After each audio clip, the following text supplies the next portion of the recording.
Hello, this is Marvelous Action Figures, and I'm Paul, and this is my eagerly anticipated Megatron comic book edition from Threezero MDLX range. It's just gorgeous. I'm so excited to get this. First review of 2024. It's beautiful. It's obviously a rebuild of the original figure, which we'll look at later on and do a bit of a compare and a contrast. But honestly, it's just gorgeous sculpting and everything about it. It's just everything I wanted out of the amazing comic book one from back in the early 80s, which got me into the Transformers at the height of their powers. And I don't normally talk about boxes. I normally focus on the figure, but to be honest, I'm going to talk about the box for a while here because it's just a work of art and a thing of beauty. And then speaking of art, on the box, look at this art. So this is straight out of that Bob Budiansky comic book one. Gorgeous look at Megatron in a comic book style with the corner box as well. Brilliant background in the artwork on it, and again, this is just Megatron in all his rampaging glory. Just love it so much, and that is straight out of one of the comic book covers from the Transformers. It's perfect, it's beautiful, I absolutely love it. So let's get into the detail of this figure now, and let's start looking at how it articulates. So articulation. Now, again, it's the rebuild of what we've seen before. It's remodeling. So you've got the good T pose up on the arms there, on the shoulders. Now there is a double bend on this. I'm going to come back to this later on because I just need to work that a bit. But there is a double bend, which is fantastic. Great movement on the legs. And again, these are non-transforming Transformers. Toe hinge is great, and that real bulky foot, but sweet movement out to the side. Gives you all the flexibility you want, and it's got a reasonable ab crunch, but a great twist on it as well. So what you maybe don't get on the torso crunch, rather, you do get made up for with that twist, and it just sits fantastically. So we'll talk about accessories now, and then what I do is I'll put them on and we'll do a bit more posing, but it poses brilliantly. So accessory wise, we've got the fusion cannon, comes in two parts. Then you've got on the left there, you've got the cannon extension, which goes on his shoulder at the back, which clips in. And then you've got the standard hands that you had. There's 6 hands. You've got the standard hands that you had with the original version of this. So you've got the pointing Megatron finger. You've got the sort of open, almost sort of claw hand.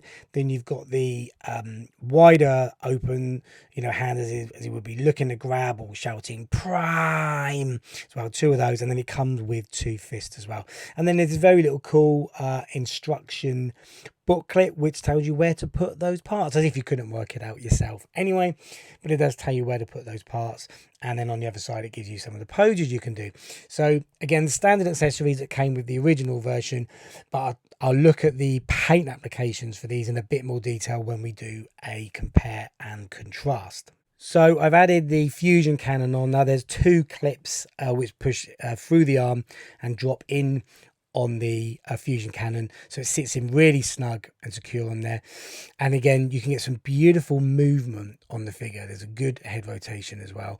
It's very durable. You can be quite demanding with it. Now if we look at this arm, there's that double elbow I was on about. That is phenomenal. That's better than a lot of pure plastic figures.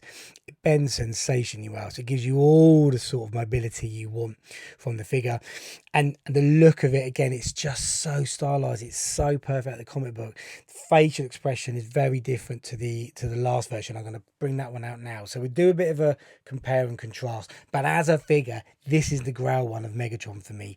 I don't think this can be beat because it's just perfect. It's the Megatron of my childhood, and it's definitive mean Megatron. So let's get the original version out and we'll do a bit of a comparison. Right, here he is against the original MDLX. Same size, same structure to them. You can see some of the differences in the paint application. Some are very, very clear in terms of obviously his helmet, his headpiece. Then you've got the brighter red on the fusion cannon, the darker sort of real sort of navy, deep-seated blue here on the fusion cannon against the black. Same with the sort of tunic piece around the waist there. Deeper red on the arms, and then replacing that sort of really deep-seated blue on the legs.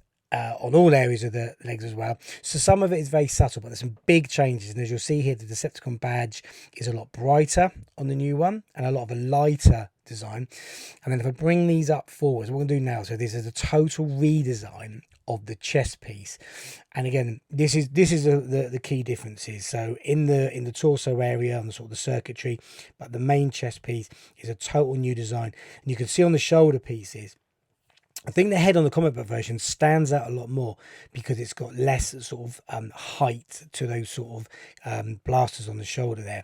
So in terms of a look for it, there are more than enough differences to justify the figure. I know, you know, we all get repaints. We're all used to repaints for figures, but there is enough of a justification to get this one, especially if you're a comic book fan, which I am. And that face design is so different as well, with the change in style of the colouring on the eyes and the sort of paint application around the side to give more definition to the front of the face than on the side. It's a lot more stylized, a lot more iconic version, and I really think they've gone for it. Now, the one thing that I would have really liked is that angry fighting Megatron, you know, maniacal Megatron face, which we didn't get, but that's fine. You know, it's a small price to pay. This figure's great, and it stacks up so well against the original version. So what I'll do now, I'll compare him against some of our other MDLX figures, see how he looks.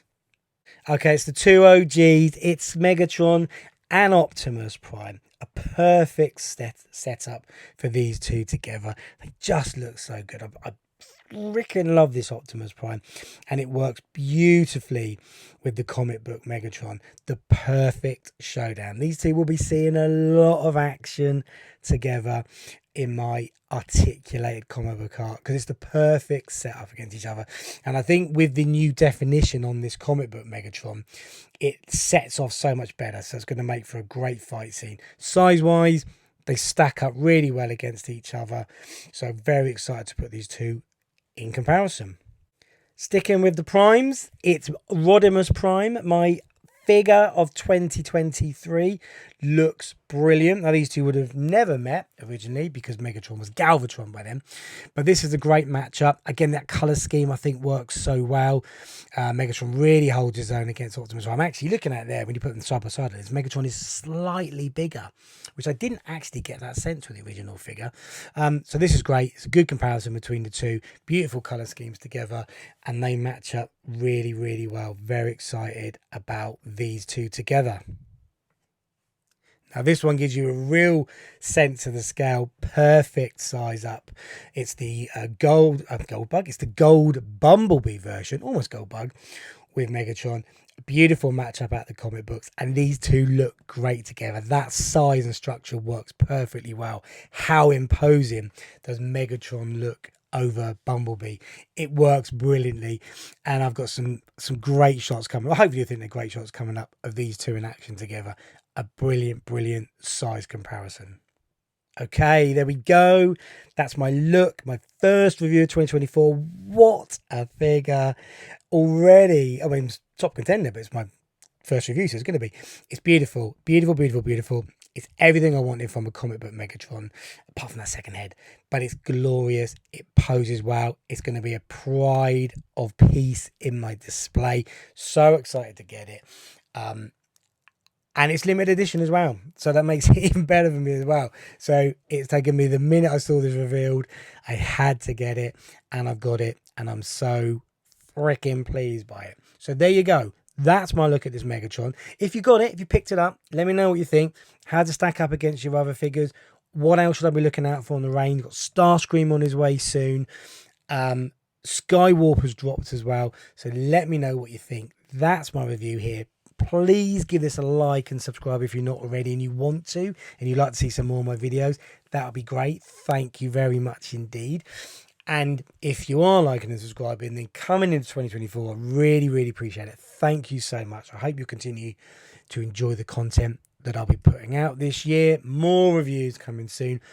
But for now, I'll leave you with the awesomeness of this comic book Megatron. See you on another video. Bye for now.